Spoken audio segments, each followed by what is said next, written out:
Have you ever seen something that you thought not top or be better than what was made? Then you get to find out it is possible to be better than the originator. You've seen it in Star Wars, The New Hope and Empire Strikes Back. Well, it took John Wick 4 tries to knock it out of park yet again. That makes sense? No, but I'm sure we'll get there.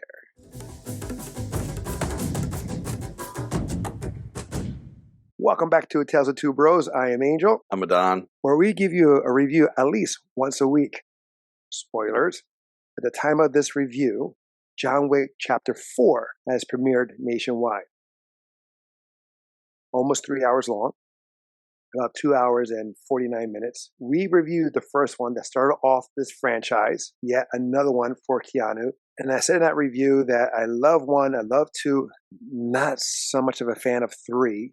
But boy, Chapter 4 brought me back in.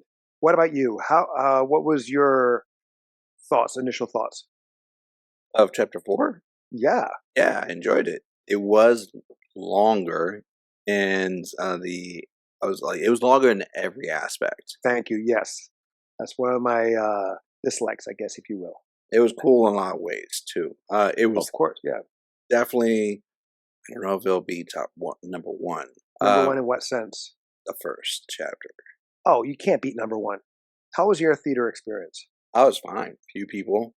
I went in at 1:15.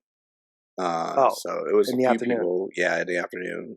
No one sat next to me. I had a couple people like a little bit behind me, but they were thankfully not loud or anything like that. Well, for us, we saw it the day before, Thursday. We booked the tickets an hour before the showing. You know how I am. I don't like if it's a crowded theater, okay, fine. You gotta sit next to someone. But we made sure that we got into a row that no one was near us. No one. And I guess we're magnets to assholes. We book it, no one's around us, but by the time we booked it, we show up, we're sitting there, and then people sat right next to us in a pretty empty theater. Did you choose the center row or? Not necessarily center. It was like a little off, but the thing is, like, it was an empty row, and there was other rows available. Now, I get my tickets on the app, and I know some people get tickets like when they show up at the theater, which makes no sense to me. I don't know why they don't get the app and purchase tickets.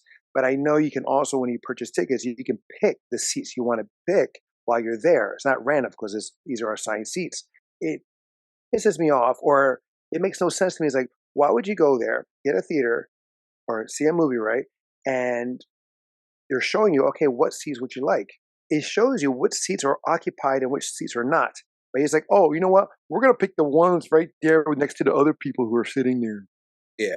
We sat there. We were there nice and early, just to get ourselves situated, get our snacks, whatever, previews, and then the movie's about to start. And these people sat right next to Kim. And we're like, are you fucking serious? Luckily, there was plenty of spaces to sit. So we just got up, got a little closer to the screen, but not too, close enough and still enjoy the movie. But I was just like, wow. I was like, I don't understand this mentality. I mean, I love going to the movies, but I hate going to the movies because of things like that. Okay, my rant's done.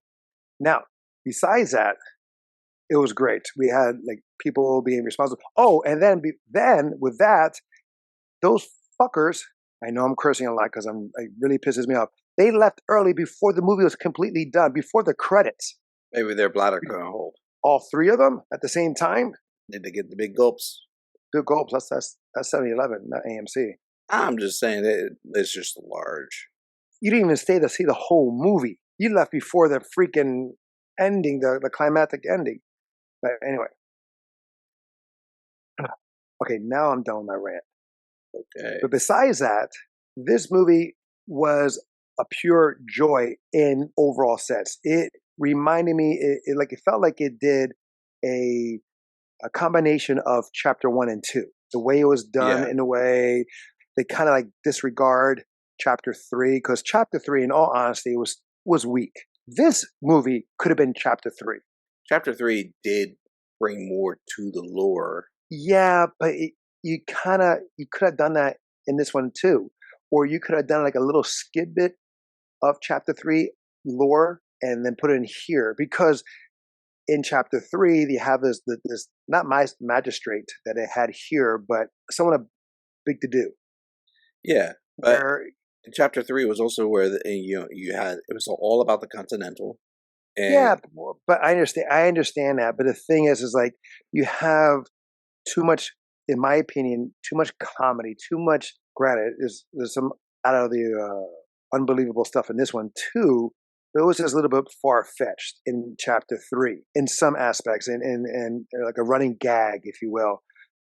That's just my opinion. To me, out of the four, 3 is the weakest one. for me 2 was the weakest.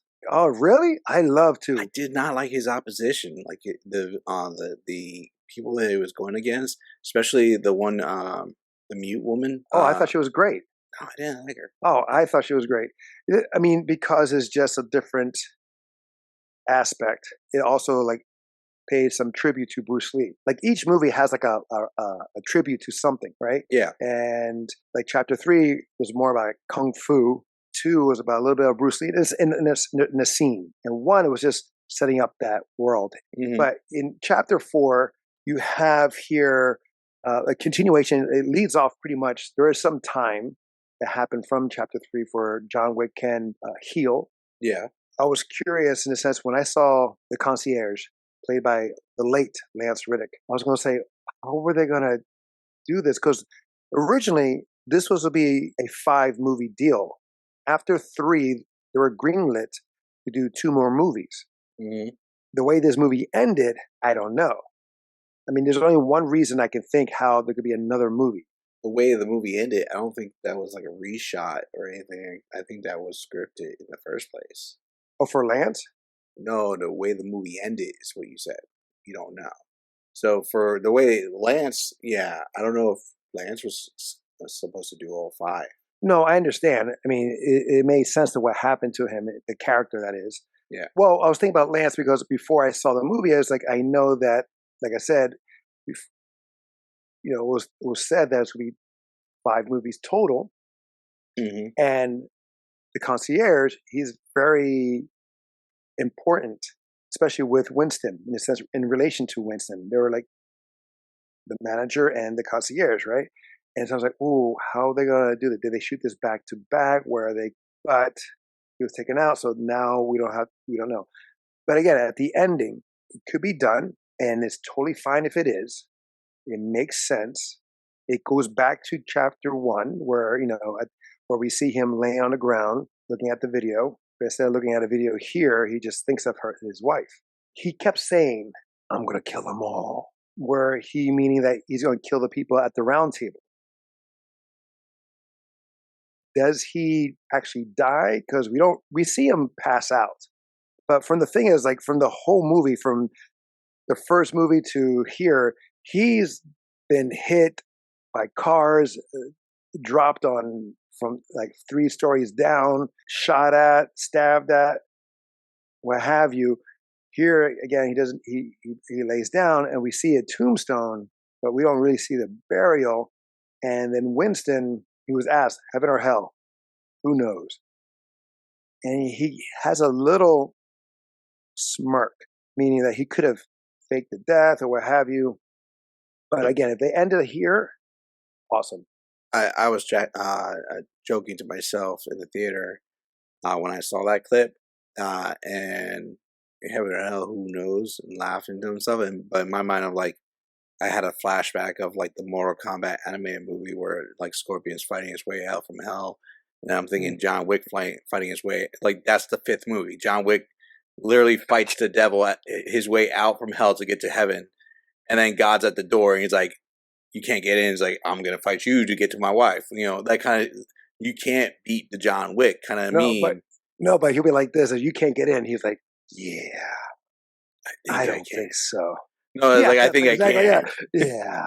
I think I'm going to. That was the thing here, also, and that where that before. John Wick and all that stuff, he was known for the whoa guy. He did it in the Matrix, he did it in Point Break, he did it in other Speed, and that's like that was his phrase, right? And here it was two phrases he keeps saying on each movie as yeah, that kind of way, that tone, that cadence, and then I'm gonna need a gun. Yeah. I mean, one of the best parts of chapter 3 is, Lawrence Fishburne's character. Can someone please get this man a gun?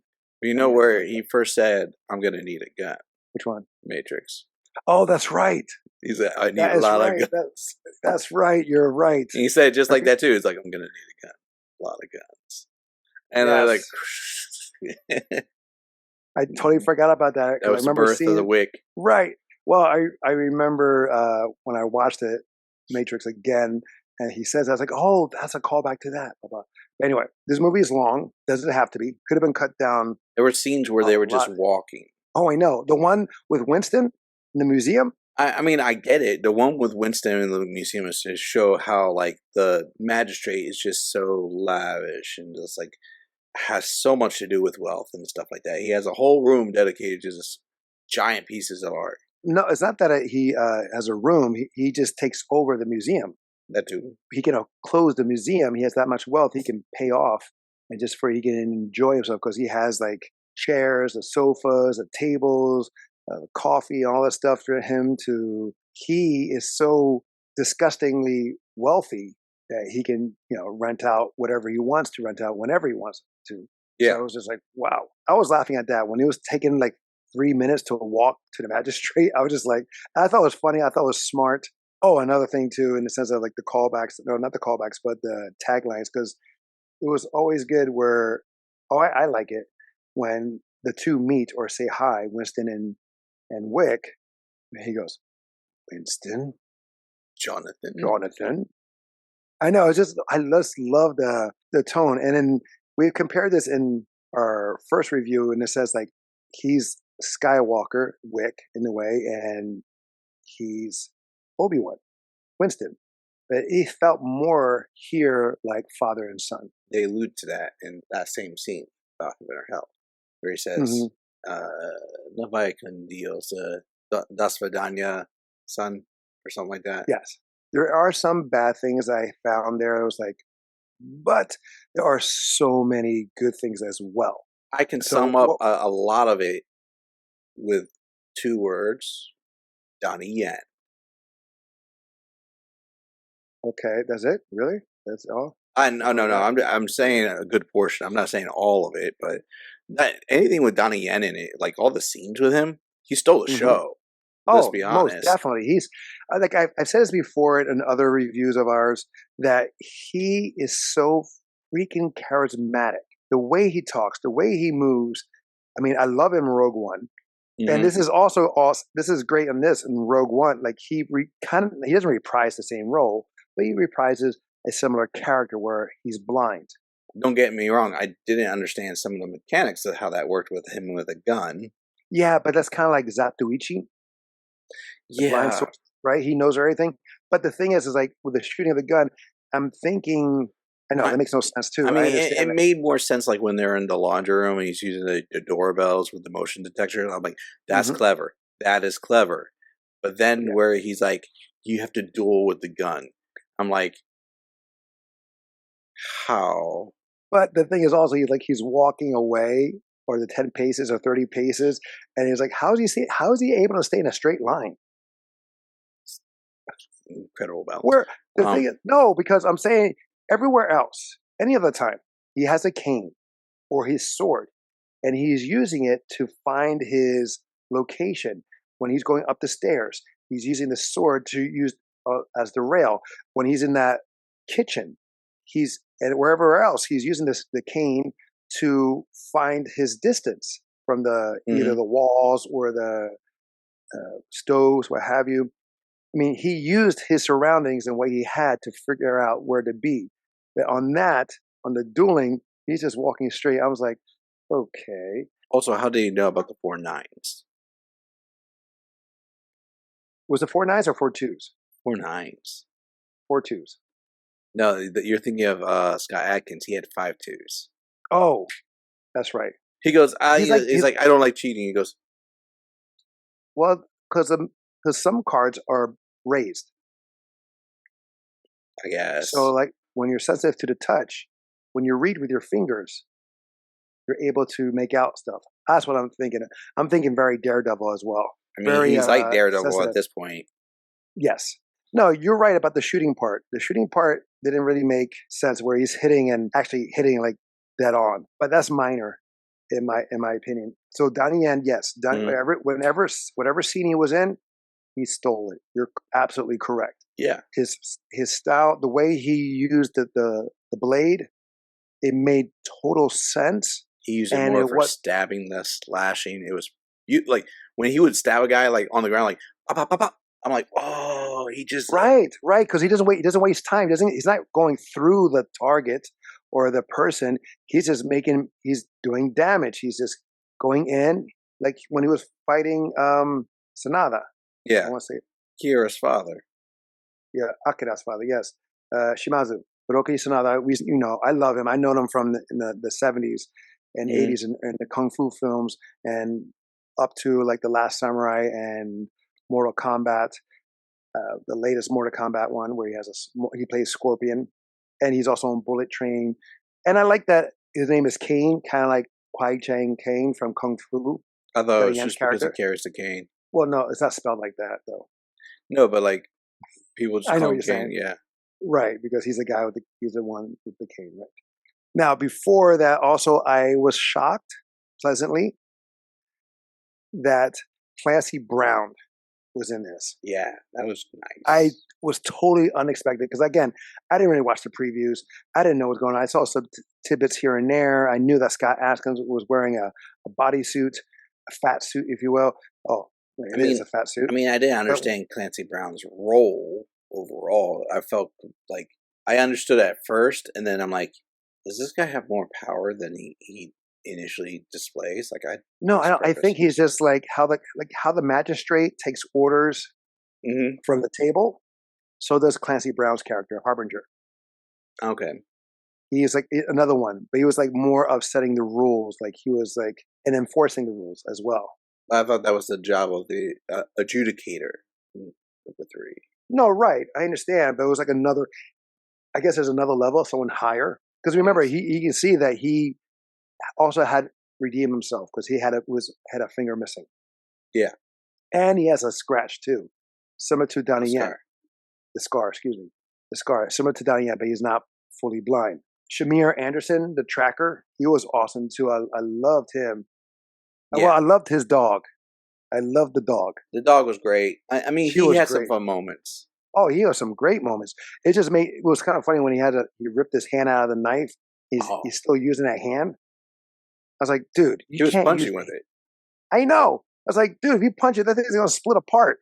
It's just like, He didn't but not once go I know, like right? I Exactly. I would be So that guy. let's go. Let's talk about that because I know we were talking some good stuff, but here's one of the things I didn't appreciate. Pretty much everything that he's done, John Wick, that is, he's been shot, blah blah blah, what have you. But it seemed like the more damage he endured, the less it hurt. That's If what that I was makes telling you sense. about last time. I said John Wick is secretly a god of death. Like he is like the Highlander in reverse. Every time he kills someone, he gains stronger strength and he's empowered. He's not dead. He's getting ready to fight the devil in the fifth movie. I'm telling you. But what I'm saying is like he took so much damage in this movie. He had many falls. He He's been got hit hit by by like several cars. He went down a flight of stairs multiple times. Shot. Did he get stabbed. stabbed? Did he get stabbed this time? Okay, stabbed. And after that, what happened? He was just walking, kind of like how, like in Black Widow, Well, when she fell down down the steps and just hit everything on the way down, and she limps like for 2 steps, and then she's like walking straight and running. I'm like, how is that possible? so a great example of this is the steps. Let's talk about those steps. Mhm. He gets thrown into a pole, thrown down one Yes, flight of steps, which is already enough steps to go up to a temple. then gets tossed down another flight of steps to just come down. Donnie Yen meets him. He's like, how much more time you got? 2, maybe 3 minutes. And he Cool. just gets up. I need you to get to the top of the stairs. That was a Dragon Ball Z episode.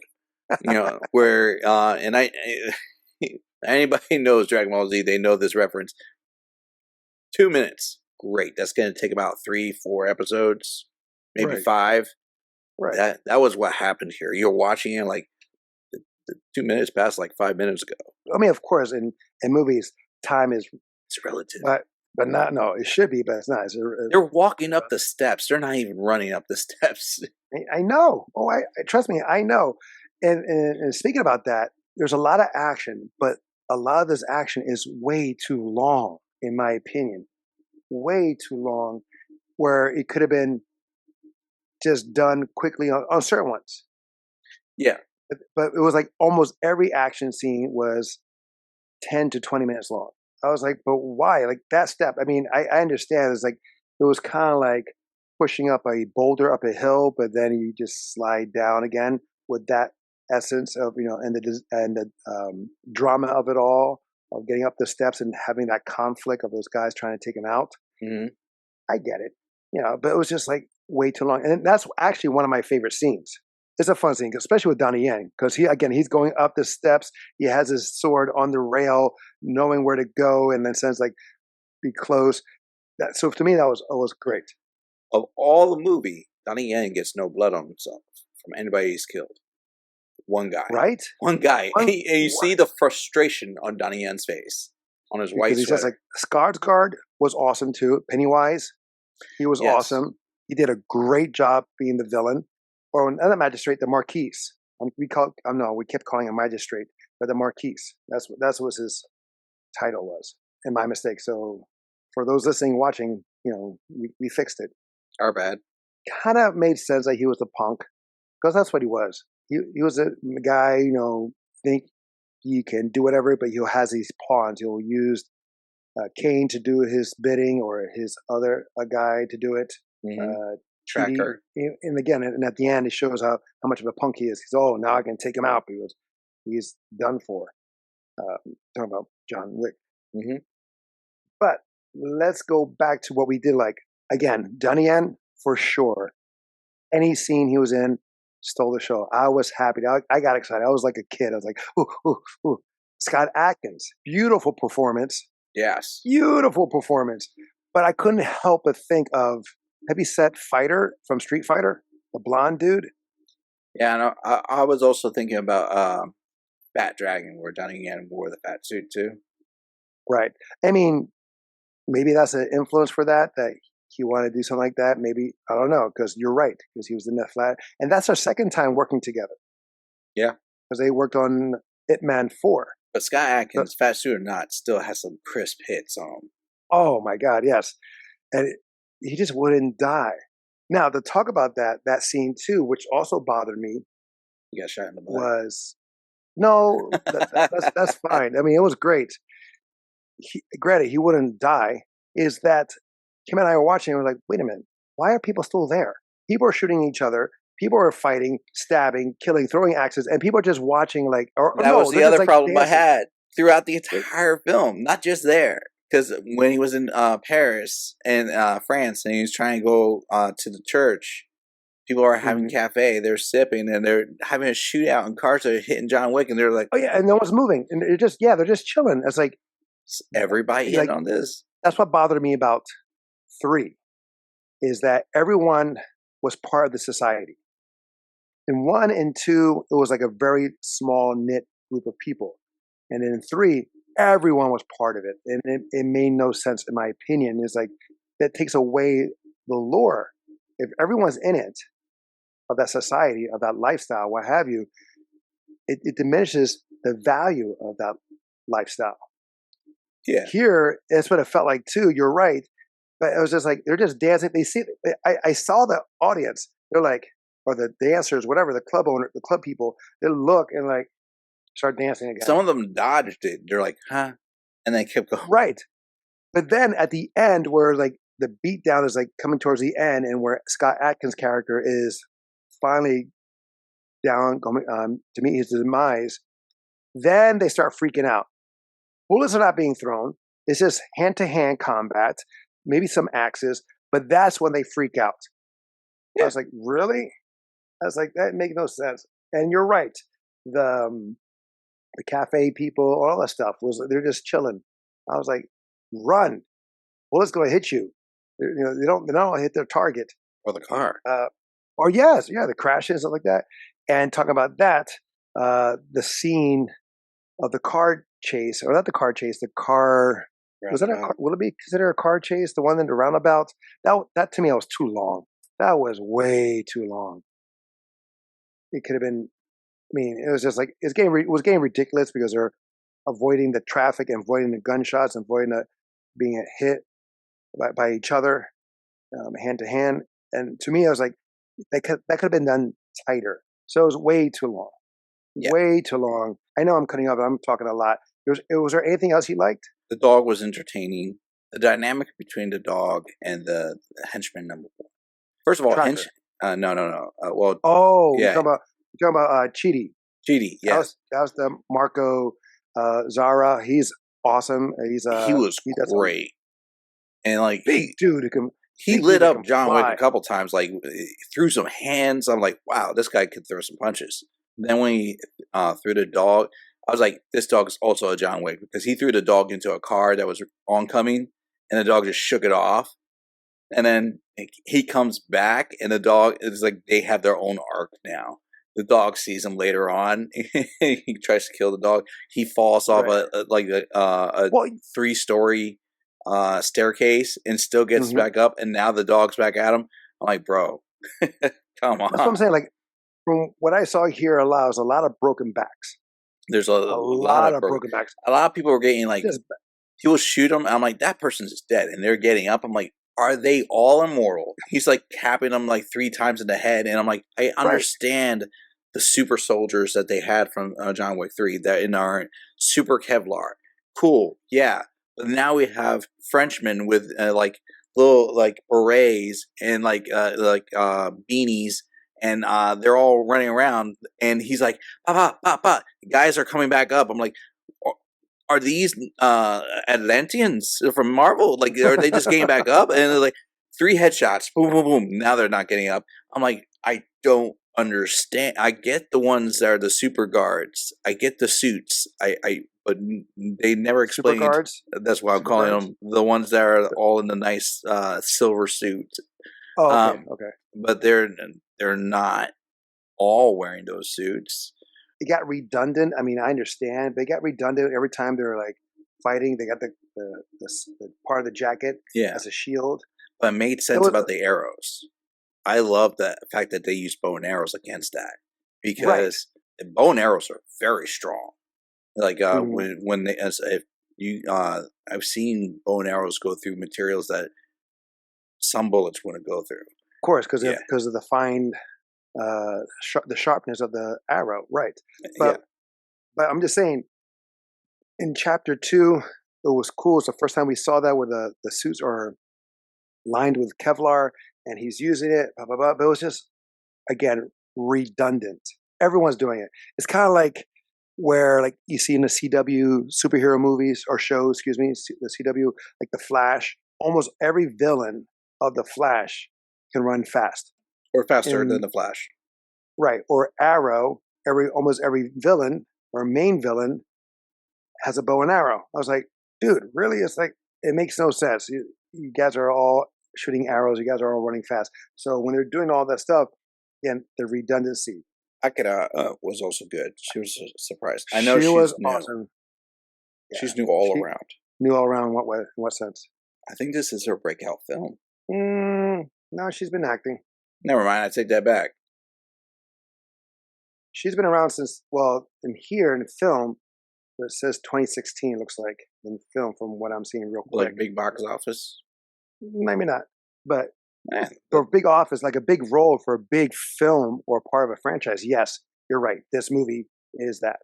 Okay, I'm not gonna say the scene, but did one scene remind you of a video game?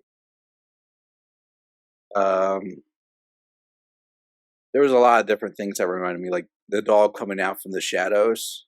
I was thinking about Like aliens. Resident Aliens. Okay, maybe that could have been an influence. But no, like say like those games that we used to play on a Nintendo. What's it called? Is it a Quest? Almost like Dungeons and Dragons, but not where you have an elf, you have a sorcerer, you have a Valkyrie, you have a barbarian. Like World of Warcraft or something like that. No, no, video game though. That is a video game. Oh, the overhead shot where he's in that abandoned castle. Oh, I know. Yeah, you kind of like how you like. I remember Metal Gear, like the old school Nintendos Yes, when it was the overhead.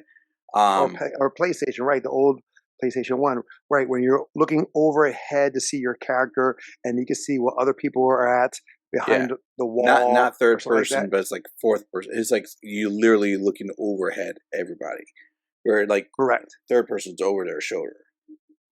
correct. So that's what I saw when I saw. I mean, it was totally taken like or influenced by a video game. I mean, granted, there is a video game called John Wick, but I don't know like how the gameplay is. But the overhead shot was totally, totally influenced by a video game. What Kudos. did you think about the weapons? I loved the shotgun fire or fire shot, whatever that thing was called, whatever that was. I That's a don't real know what that shotgun, was. by the way. Oh, the bullet, you mean? No, The shell. well, I'm not sure. I'm sure the shell.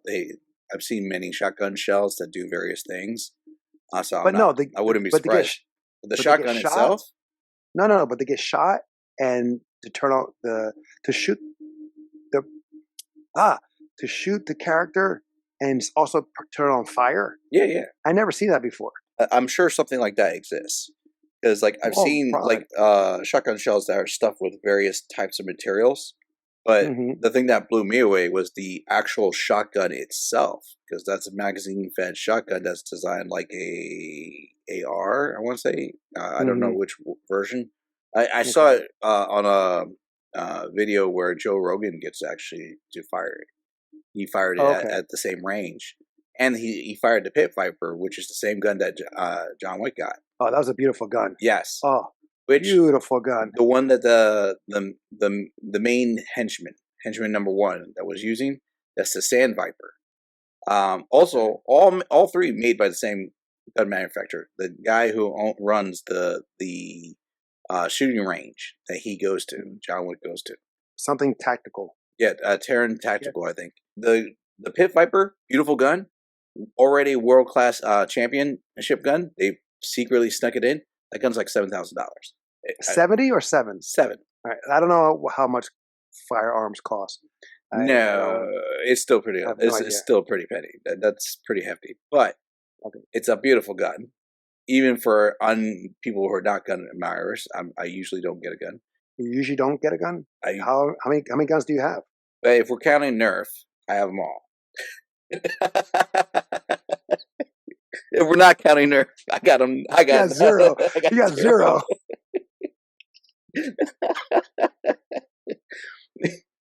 I digress. But the Okay. shotgun was like, yeah, I've seen it in action. It's insane. The fact that they put a round of that caliber, like that, just Mm. shoots. The only thing I can think of is some kind of version of thermite. I Where don't know. It was to me. It was cool. It was. Again. I never saw something like that happen um, on YouTube. Whatever. Nothing like that where you get shot and catch fire, and that just. Oh my freaking god! What's going on here? it's when you went like the Jedi way. A few moments later. So yeah, that was cool. And then the tracker, his weapon.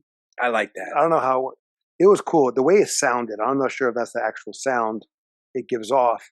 But it was really. It sounded like strong. I don't know. It sounded like banging on the drum kind of thing. Yeah, I don't know if that's a real rifle. I feel like that's a real rifle because they wouldn't make it up a thing.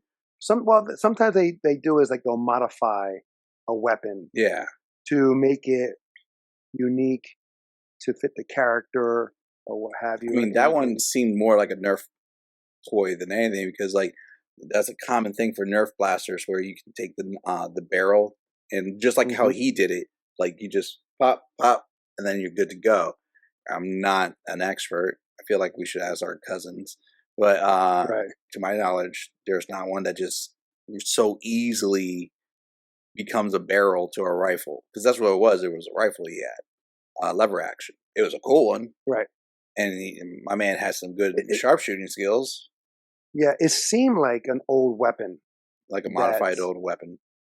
Yeah, that's what it seemed like. Hmm. He was like a guy like who appreciates vintage stuff in that way. Yeah.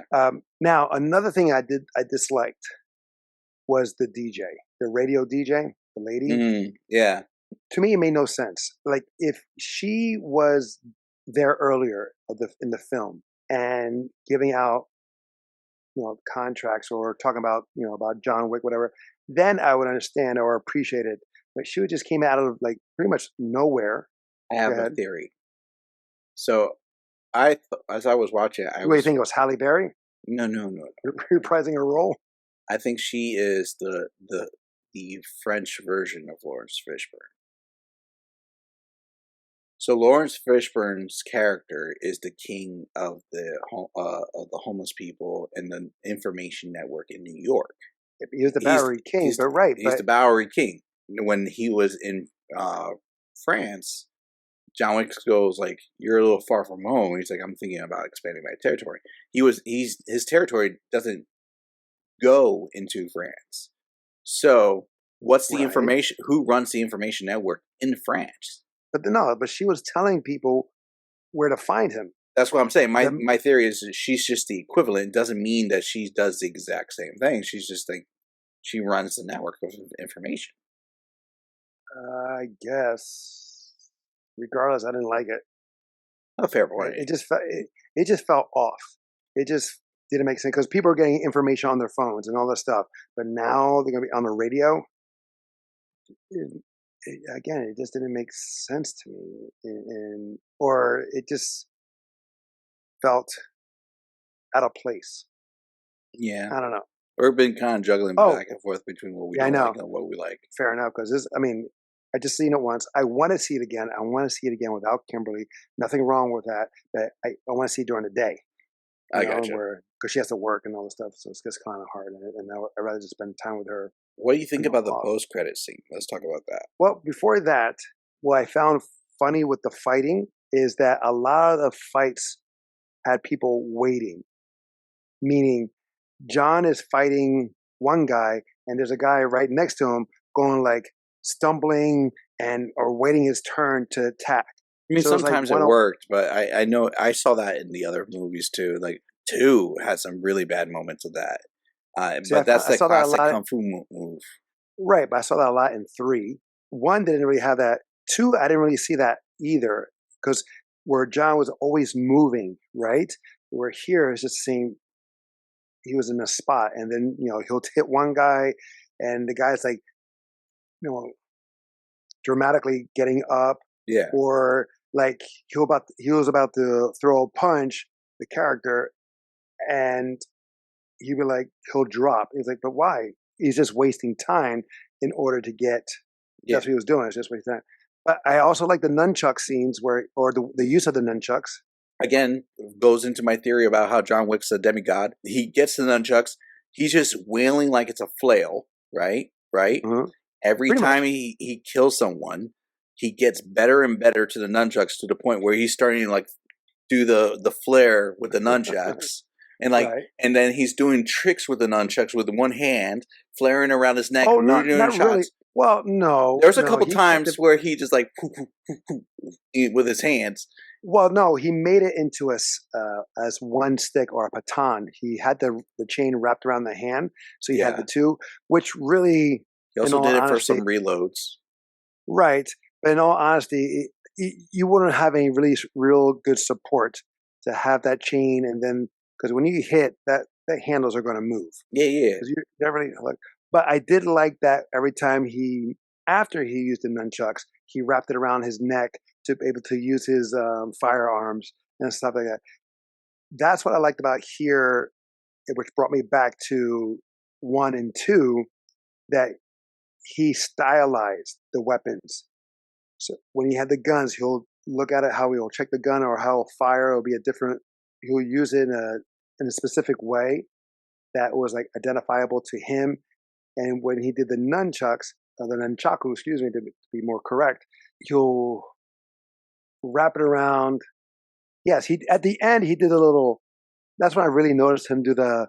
That was like near the end because he was still using I them know. afterwards. Right, but he'll which was not needed, but okay, fine. But him wrapping around his neck and then going into his firearm was smart. It was pretty. It was a nice touch. I would say I've never seen a person use nunchaku with two hands on one stick, like a flail. He's like playing golf and baseball bat. Oh, on that one, yes. And I'm like, it works. like when he's using silly, but it works. Using the nunchaku, a lot of times too. I'm sorry, you get hit in the face with one of those, you don't stay standing. No, you see the guys. He's like whacking. He's whacking them like some of them go down in one hit. But again, this goes into like there was one guy he was just going back and forth with. The guy just will get hit and then throw a punch. He'll get hit and then throw. It's like, so no, you get hit in the face. I'm sorry, bones are being broken there, jaws, cheekbones, your skull. There's no coming back from that. Because I was like, no. I mean, do you know how much it takes to crack a skull? It's more than a coconut. 8 pounds. That's all it takes to crack the skull. 8 pounds of pressure. I feel like that's when you're swinging it. It's light. That's not heavy at all. Oh no, I was thinking of the other way around. Coconut is more pressure than its skull to crack. So when you're swinging that nunchaku, it's gonna generate a lot more than 8 pounds. Oh yeah, you have power behind that. So for me, like, I do love these movies. They're very entertaining, but the realism has really stretched in that. In 1 and 2, when guys got taken down, they got taken down quick. Yeah. Or efficiently. They didn't get back up. Here, they got up several times. And it was like, come on. Again, I know it's movies, I know it's make-believe, but again, it was almost like playing a video game. Yeah. When you have those NPCs, they just keep coming back. I was like, or they keep showing up. Oh, and by the way, I did recognize some of the same stuntmen over and over again. Oh, I told that to Kim. Didn't he just kill them 2 scenes ago? That was the same guy from the Japanese Continental. That's the same guy in the Russian place. And that's the same guy on the stairway. It was the Asian dude. Yeah. Well, I don't want to say all Asians look alike, but I was like, wait a minute. Didn't he just kill? I was like, yeah, I think he just killed him in the restaurant. So but I guess, yeah, after a while, you have to recycle the stuntmen. Yeah. When you have that many deaths in a film, yeah, you're going to have to. You know who didn't get back up? The ones that were given the nut command. The dog will go in. He's like, nuts.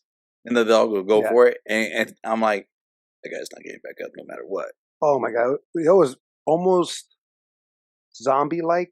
I don't know. I guess you can get that reference. Meaning, like, when he's attacking, he's just, like, going off like how a zombie on a body goes and eats, right? And he's just... Well, yeah, I mean, that's what attack dogs do. No, I understand that, but I'm talking about the victims. Oh, yeah. They just lay there and like without really able to fight back. I mean, the only one that really did fight back the most was a henchman number 1. He's like, oh my God. I know, like, we may sound like we're bashing it. But at the same time, like, the bad wasn't necessarily bad in the sense that it took away from the film. And honestly, we're like nitpicking it, and some of the bad is like also entertaining in itself. Oh, no, most definitely. Yeah, most definitely. It's one of those things that like you're willing to accept it because it's like it's worth it. Even though it's almost 3 hours long, it doesn't feel 3 hours. The pacing was pretty good, I would say. Pacing was pretty good. I guess you need to slow down certain times because of all the action that was going on and how long they were. Yeah. So you need to take a break. But to go back to the end credit, that's up to debate. It's more like your choice in the sense of what happened at the end. When Akira, approaches Kane. You can say that she killed him. You can say that she did not. Well, they didn't like. Basically, it's like she's going to attempt it, Of course. but honestly, let's be quite real. She's not going to get the sneak up on Kane.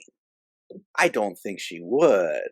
But she could because of what's going on. The music is playing, the people are walking around, there's noise all over the place. Granted, yes, there was noise all over the place when he was fighting all those people, but he was expecting that. Maybe. Here, he's not. But at the same token, he expects everything. Yeah. So he could be, right there. And again, he has his cane, which is a knife inside, or a sword. He's displayed he probably doesn't need to use the cane to defend himself. True, but he has that. But again, is a way that is. I like the ending. I like how that was. Like, you don't know. Yeah. It's kind of like in Joker, where did he really do this, or was this all in his mind? So it's kind of like that. Because the vision of it is also obscured. How so? At least when I was watching it, the post-credit scene had like foggy edges around the scene. Yeah, what was that about? I don't know. See, I was thinking, like, are we seeing it through his eyes? That we can't really. It's not really clear. Like he's not really blind. Maybe.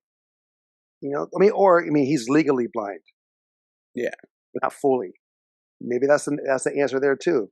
So why he can make shots. There are people who are legally blind, but they can see as long as like the object is close to her face. I mean, he could have severe cataracts. Maybe. Granted, he does have scars on his eyelids. I don't know. So, I mean, if they did like a branch off movie or show, I would watch it. And it says about him. I mean, if that was chapter 5 and they just focus on Kane, I'd be down. Listen, when they made the deal of the duel and John Wick walks away and goes, no one's saying anything, and he just goes, not gonna do it. It's like, fight. I know. It kind of like breaks the tension or whatever. Yeah. Exactly. Or when the guy goes up to him and he's trying to give him a pep talk right before the duel, he's like, shut the fuck up. I was like, his little moments where he cuts people off, I'm like, great. His character has character. Well, the same thing in Rogue One. Yeah. Like a lot of stuff that we saw in Rogue One was him improvising. Mm-hmm. Like the one where he gets the hood over his face. He goes, seriously, guys, I'm blind. That was his thing, that he brought that up. Well, I'm wondering now, like, what did Scott Adkins, because Scott Adkins brought a lot to the table. Oh, he did. But I'm wondering if he brought, you know what, this film, I don't usually go for behind the scenes. I know that's your thing, but this version of John Wick, I would be down for watching a behind the scenes of. Like Scott Adkins on set, like at that poker table, I feel like there's gotta be some extra stuff that had to happen. Oh, definitely. The fight scenes, like, please tell me, like, Scott Adkins, like, or choreograph some of that. I feel like he came in and he's like, yeah, I'm gonna do some of these things. The hand-to-hand fight scenes overall were really good. Even though it's outlandish in a lot of ways, it brought a lot of the good that we saw in the previous films to light. Oh yeah, like I said, to me, again, I know you're not a fan of the two of chapter 2, but I'm a fan of 1 and 2.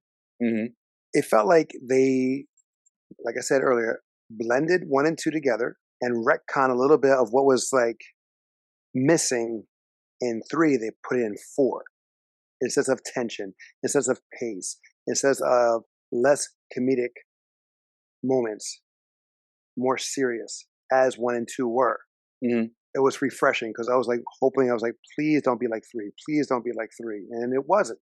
It wasn't at all. And I mean, of course, I chuckled here and there due to the long walk in the museum and of other similar natures, but it wasn't intentional to be funny. It just, to me, I found it funny or humorous. Now, I did like the fight also with Kane and Shimazu. Yes. I didn't understand because it felt like Kane was going to let Shimazu. Right? Yes, I thought the same thing too, but Shimazu was like, no, I don't know why. It made no sense. Yeah. Because he was going to let him live. Hey, he's like, just protect your daughter. And you start walking away. I'm like, that's it. That's your out. Go for your out. Exactly. And he says, I am. But He didn't. We are a fan of The Mandalorian. And there was a scene before that fight, of a wide shot scene from the water to that walkway with Kane and Shimazu. That reminded me of the same with Ahsoka and the girl with the spear. I know what you're talking about. Yeah.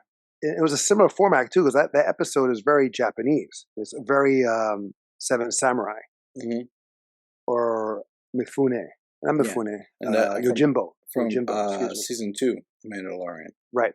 But I'm talking about the influence very from the samurai films from Kurosawa. And it was nice to see two seasoned actors and martial arts go at it. We saw that with Donnie Yen do it with Jet Li in Hero and Once Upon a Time in China, I believe. Yeah. They had two scenes. And to see these two, I'm not sure if they have done movies together before. Donnie Yen and something. Oh! Another thing I want to talk about Donnie Yen. In one time, in the span of certain films, Donnie Yen was brought his character like a street fighter, and he'll make his things very stylized. What am I going to say? Yes, the wind up. Oh my God! When he did that, that was he did that in like 2 or 3 films. He did it in. I want to say he did it in SPL. Yeah, with I think when he fought Sammo Hung, and he did it in another movie. Flashpoint. Thank you. Exactly, when he was doing that jujitsu scene with the other guy. But I think he also did it like in 2 scenes in that same movie. But like, yeah, yes, he definitely did it at one point. Right, he did it when he knocked someone out on top of a car. Landed on top of a car. Right, but when he did that, I used to do that move in one of my kickboxing classes. I would add it just to have some flair, and people were like, "Whoa!" I mean, it was totally taken from Donnie Yen. Yeah, doing that. That was in the kitchen scene, I think. It was very much the kitchen scene. This movie is worth the price of admission, guys. I know we've dogged it, but this is worth the price of admission. It is worth your time of almost 3 hours. If you are a fan of any of the John Wicks, if you're a fan of Donnie Yen, Scott Adkins, Sanada, they're here. This is almost like the Expendables version of John Wick. I'll give you that, yeah. There's so many martial artists in here from all over, because the guy from you're talking about who are you talking about, the head hunchman, Chidi, he's from Spain and Japan. You have America, you have 2 people from America. Yep. And you have China or Hong Kong, and the tracker with his dog, it kind of reminded me of Snake Eyes and his dog. Yeah. Is there another character that has a dog? I mean, I know in chapter 3. Chapter 3 had Halle Berry. Yeah, but she had 2 dogs. So I guess they brought that back like as an Easter egg in that sense. But is there any other movie franchise or something like that where there's a Road Warrior? Excuse me, Road Warrior had that. Mad Max had his dog. I Am Legend with Will Smith. Yes, it worked. Yeah. It worked better than with Halle Berry, in my opinion. Yeah, well, yeah, there's more character give and take between dog and their own. Right, where like the dog also did her own thing.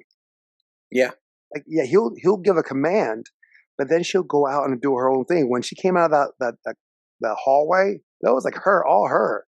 He was behind her, but yeah, he was, but in the sense like she came out first, like that. And I also found it funny. It was funny when John Wick kills Marquise and everyone's laughing and she's looking like, what? I don't get it. What's so funny? Because she was looking, then she looked at the tracker, and then she came out. It was very human. After she was drinking beer. Right. So maybe she was intoxicated. That's why she couldn't understand. I don't know. Maybe. And where did he get that beer? I mean, he'd been carrying a backpack the entire time. It was cold? Well, I don't know. A lot. I'm just saying. I was like, how did he get that? Some of the stuff, yes. Okay, going back to some other things, there are some things I can't remember right now, but I do remember thinking, okay, that doesn't make sense. Did you think at any point Clancy Brown was going to do a shootout scene? I was hoping so. I That's what I thought at first. That came to I mind thought too. when I first saw him, I thought he was going to be the big baddie or one of them. Like I Yeah. said, I saw very little of the previews, so I had no idea what to expect. Another call to Kung Fu, because you have Kane, where, Donnie Yen's character was like very reminiscent of the name Kane, but also Zatoichi, the blind swordsman. Yep. But when he's in Berlin and he and that girl put their forearm Oh, burning absolutely. cudgel, Absolutely. I thought of Kung Fu right there. I was The like, "You'll pass dragons out." too. It was dragons. Was it dragon? I don't know what it was because it was all I thought nasty. I thought it was a I dragon don't and know. like some other like words and whatnot, Maybe. I don't know, which but is like also kung fu because one's a dragon, one's a lion. tiger. Is it a tiger? Yeah. Okay. Yeah, if you watch all those paintings, a lot of the artwork is like a tiger versus a crane, a tiger versus a dragon, blah, blah, so it's a tiger. Gotcha. Yeah, but when I saw that, I didn't know that both were going to do it. I thought he was going to do it. When I was watching that all prepare, I was like, watch, he's going to have to burn his forearms and carry it. But no, it's just more together. But does that mean that if she invites other people into the family, does she have to do that every time? I don't know. I feel like you can only do that so many times, like twice. But I'm talking about her because she was the head of the family. Yeah. She brought him in to be. So I was like, No, but she was bringing him in, but also giving him a seat of power within the family. But I understand that. But what I'm saying is, other people that come after him. Does she have to do that again? No, that's what I mean. Is because of the fact. Here goes. I'm sorry. Go ahead. Well, because like he was already a member of the family, he got kicked out of the family and came back.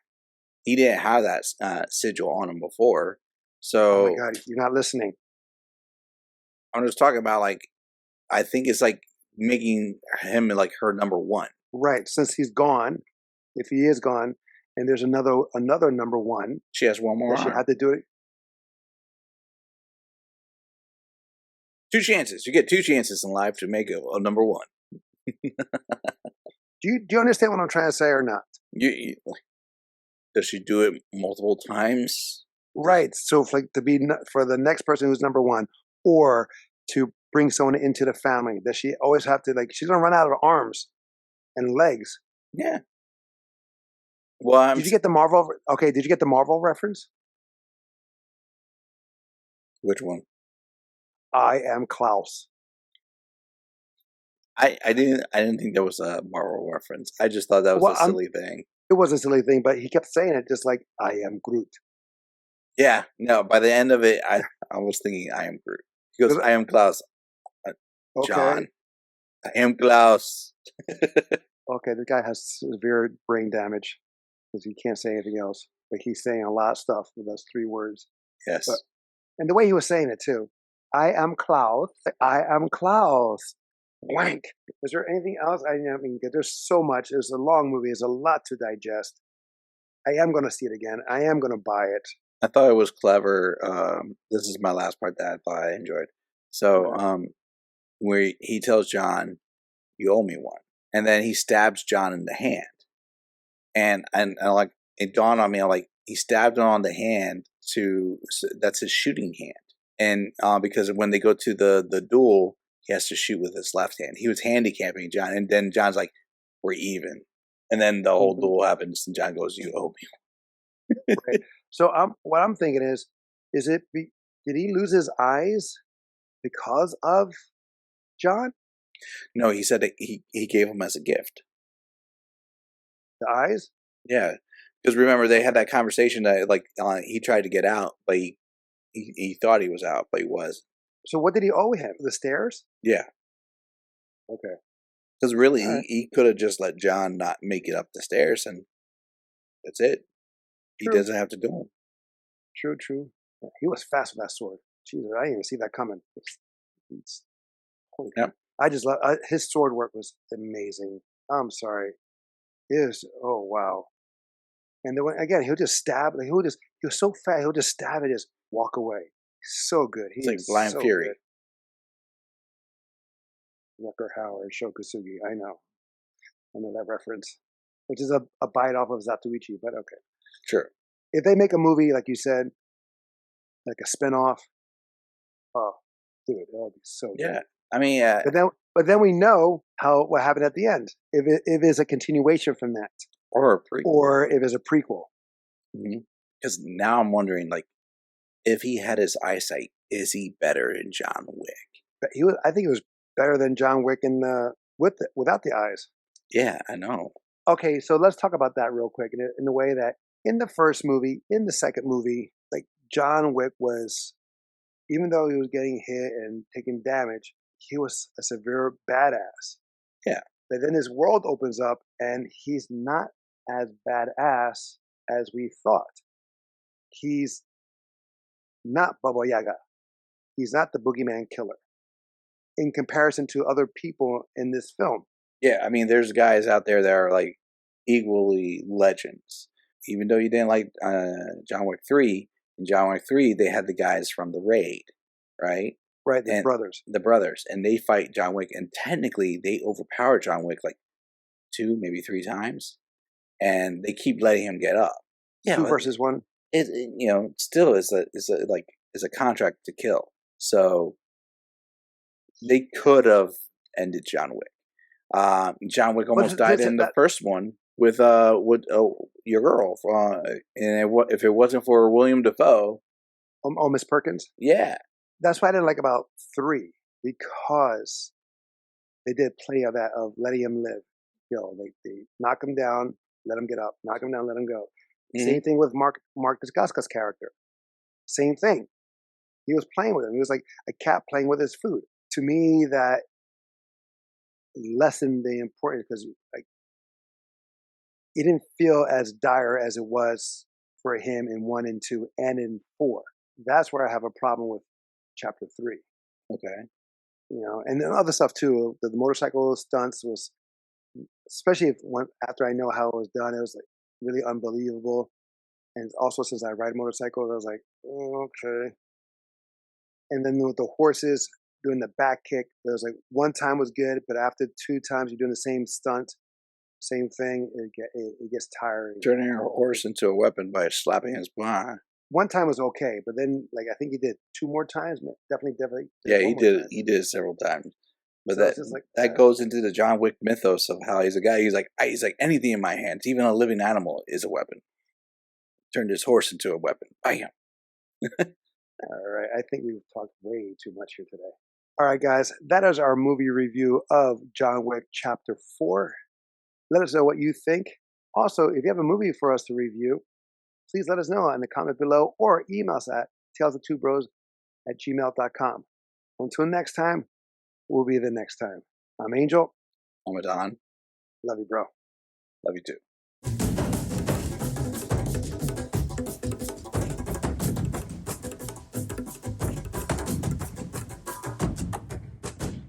Here. Shorter. Because they were just mother freaker frack freak frack. Do you not see me? Or do you not see yourself when you're talking? No.